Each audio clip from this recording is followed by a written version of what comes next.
I can't let you kill any of those men.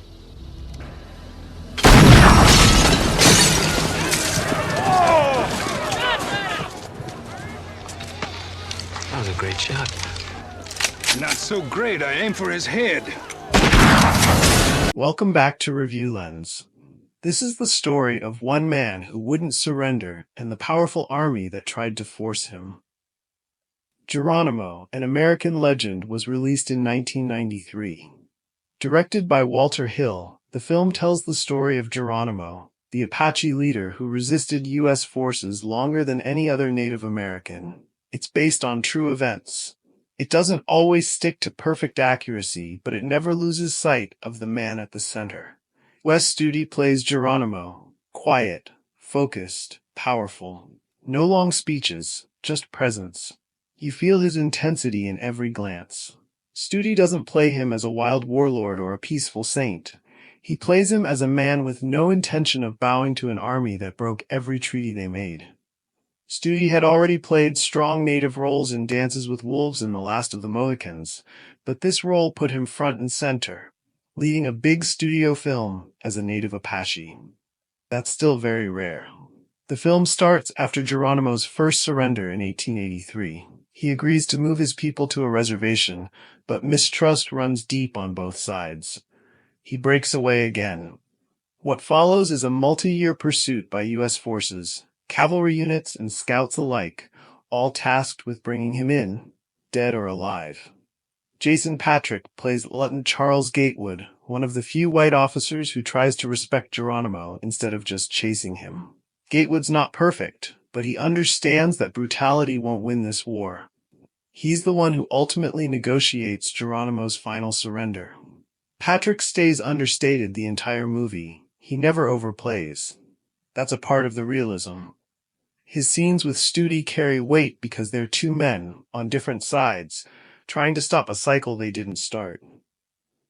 Gene Hackman plays General George Crook, rough, experienced, and done playing political games. Hackman, as always, brings quiet power. Crook respects the Apache as fighters, but hates how Washington keeps moving the line. He quits when politics interferes, not as a hero but out of principle. Robert Duvall is Al Sieber, a grizzled scout who's seen too much. He's a veteran of decades of Indian wars and probably the most realistic character in the movie. Duvall makes him funny, cynical, and deadly. He knows when things are going south and he doesn't sugarcoat it. Then there's Matt Damon. Young and unknown at the time, long before Good Will Hunting as Lieutenant Britton Davis. He serves as the film's narrator, looking back on the events as someone who once thought the U.S. Army was always right and came out changed. Damon's character is the window for modern viewers. Idealist in, realist out. Now let's talk about accuracy. The story covers true events from 1885 to 1886, the last Gilded Age campaign against Apache resistance. Geronimo and about 30 followers evaded thousands of U.S. and Mexican troops across the border for over a year. And Geronimo didn't surrender because he lost. He surrendered because his people were exhausted. He was promised fair treatment. That didn't happen. The film shows this well. Geronimo captures the injustice but doesn't editorialize. Most scenes stay grounded. No fantasy. No white savior complex. Just hard terrain, quiet politics, and inevitable betrayal.